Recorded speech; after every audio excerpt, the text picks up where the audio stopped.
रुखराई डोले वो आजा रे आजा कही के रानी सनाना पुरवाई डोले सनाना पुरवाई डोले सरारा पुरवाई डोलेगा सरारा पुरवाई डोलेगा सनाना पुरवाई डोले वो सनाना पुरवाई डोले वो तेंदू पत्ता माँ के रुखराई बोलेगा आजा रे आजा कहीं के राजा सरारा पुरवाई डोलेगा सरारा पुरवाई डोलेगा।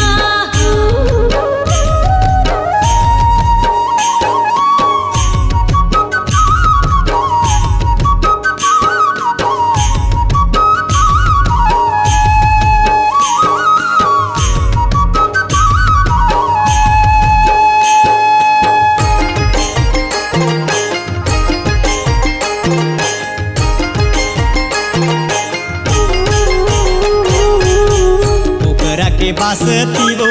चन्ना के पहाती न पैरीला बजावा छुम छुम आबे वो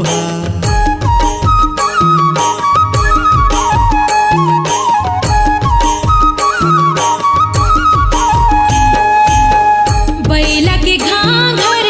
जोड़ी धरे नागर भौरा कस सुरला मिलावत आबेगा डोंगरी पहाड़ माँ चिड़ैया बोले वो आजा रे आजा कही के रानी सनाना पुरवाई डोले सनाना पुरवाई डोले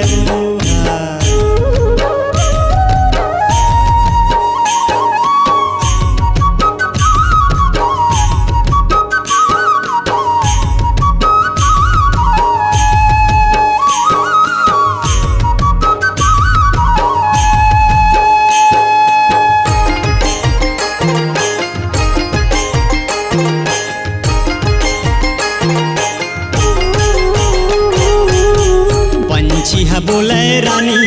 पिहू पिहू डाली ले बरसा रानी रिम झिम आवे वो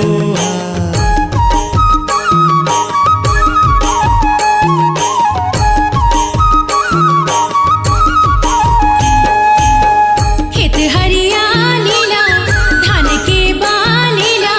देख पनिहारिन मने गीत गावेगा दरिया घाटा बादर हा संग पानी लावे वो आजा रे आजा कही के रानी सनाना पुरवाई डोले